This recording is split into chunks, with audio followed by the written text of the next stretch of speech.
The Ime Udoka controversy has left all of us in utter shock, and even though many months have passed, we still can't seem to get over it. Now we know that unlike us, many of you fans live under a rock when it comes to news about coaches of all people. Don't worry, because this video has got you covered with everything we know so far, including some comments from Jayson Tatum himself. First up, what did Ime Udoka do? The Celtics coach had an affair with a woman on the Boston Celtics staff. Not only is that news stirring up some ethical drama, seeing as Udoka was engaged to Fatal Attraction actress Nia Long at the time of this alleged affair. What's more, the woman he had an affair with is also married. If it were just an affair like that, it would only be media controversy, nothing more, and eventually everyone would forget about it. Come on, unfortunate as it is, this kind of thing happens all the time. But here's the thing, Ime cheated with a woman who was also on the staff, so he basically violated the team's code of conduct. The repercussions for that were going to be tougher than he'd anticipated. In this case, the repercussion was going to come in the form of a strict suspension along with a broken engagement. But what can we say? He brought that upon himself. Coming up, the Celtics have suspended Udoka for the upcoming season. That's right, folks. The head coach will be nowhere to be seen in the 2022-23 season. But there's more. There's a chance he won't be seen even after the season. Basically, the Celtics are still unsure about his future, saying that a decision about that would be made later on. Wow, that's tougher than we were expecting. After the team announced this suspension, new details about the whole scandal were also uncovered. It turns out the so-called affair wasn't really an affair. News reports have been telling us that the coach made some unwanted comments toward the woman involved in this whole thing. These unwanted comments also led to further investigation by the team. So the violation of the code of conduct isn't sleeping with someone on the staff, it's because he committed a kind of offense against a fellow colleague. Whatever happened does not seem to be consensual, which obviously makes it so much worse. The suspension announcement said that the Celtics' core values are respect and freedom in the workplace. That goes for harassment of any sort of unwanted attention. Good on them for taking a step so firmly. The sports business has generally been quite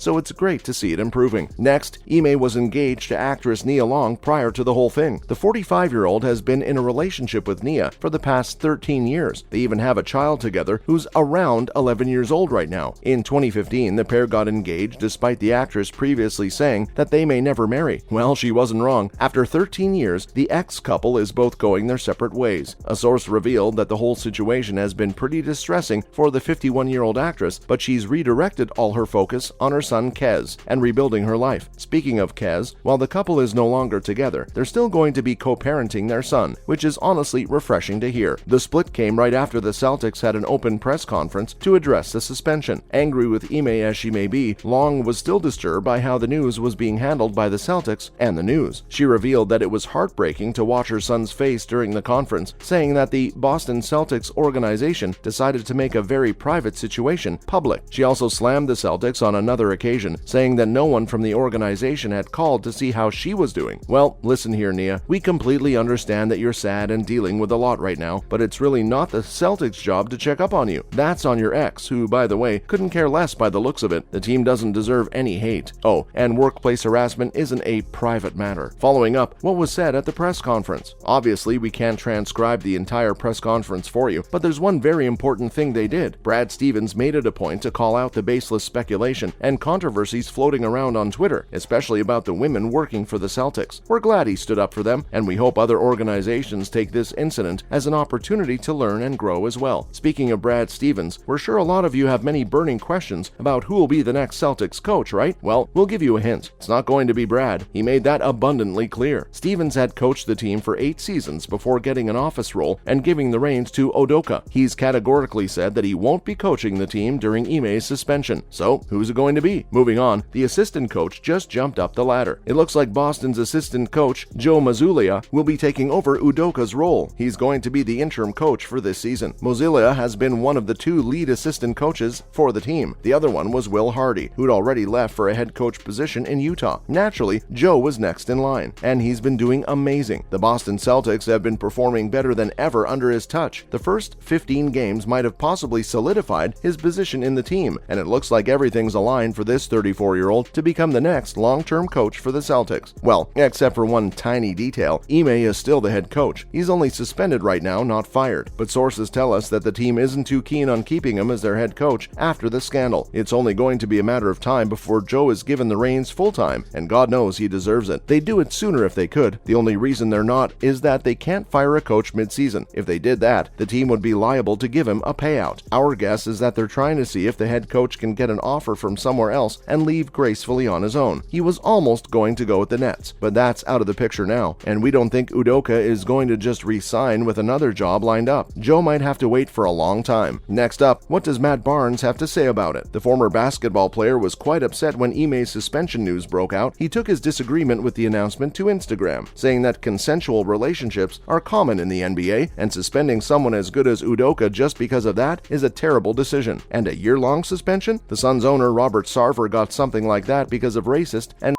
comments. He was confused as to how the two situations were similar. This was all, of course, before he got to know just how consensual the relationship was. After finding out the facts, Barnes pulled his support. He said that the situation was intense and messy. Matt said, "It's 100 times uglier than any of us thought." At the time, he didn't really tell us what those facts were, but we think we know them by now. For the big one, what's going on with the team, the players? Well, here's one thing we can tell you. They have no idea what's going on. They probably know some details by now, but that's only through Twitter, as confirmed by Jayson Tatum. They found out just like everybody else. Jaylen Brown has also chimed in, saying that there's a lot of confusion and speculation going around the team. He said that the organization has only shared very little information with the team, which has put the guys in a very difficult position. And if you ask his teammate Marcus Smart, well, the whole thing's been for the team. He confirmed what Jayson had said earlier, saying that most of his teammates had just found out about their coach's suspension on social media. He said that they were all caught by surprise. Marcus said, "Nobody really knows anything, so we're just in the wind like everybody else." Let's take a look at what Tatum has to say now. Many months have passed and the scandal is barely a scandal anymore. It may still be for us, but it's not for people who were directly involved. People like Tatum himself. For them, it's becoming old news. And Jayson has spoken up about coming to terms and moving on from it. Jayson recalled the whole ordeal as incredibly frustrating. He said that it left the team in chaos for the upcoming season. They all had a plan for how to approach the new season and how to start. Suddenly, they don't even have their head coach, and how do they find out? Through social media. That's gotta be annoying. Tatum also appreciated his head coach in the same interview, saying that without him, the team wouldn't have been able to get to where it is right now. He had said Udoka deserves all the credit for righting the ship last year. He got the team together. He got them playing. That's not to say that Jayson doesn't appreciate Joe's leadership. That has obviously been amazing, but we understand why he'd still have these feelings for Ime. The entire team looked up to that guy as their mentor. It's natural for them to feel like this. Finally, what does Udoka have to say about this? Except for a brief apology, nothing else. We're glad that Udoka didn't try to give an explanation or share his side of the story. Those things would have only escalated the whole thing further. He simply apologized to the players, the organization, the fans, and of course his ex-partner and son. He even said that he accepts the team's decision, which means he's taking accountability for his actions. That's good, but he didn't say anything further. Udoka concluded, "Out of respect for everyone involved, I will have no further comment." That's a wrap on this video. Do you think Udoka will be fired? Let us know in the comments below. Make sure to give this video a thumbs up and subscribe to our channel for more videos like this. See you at the next one.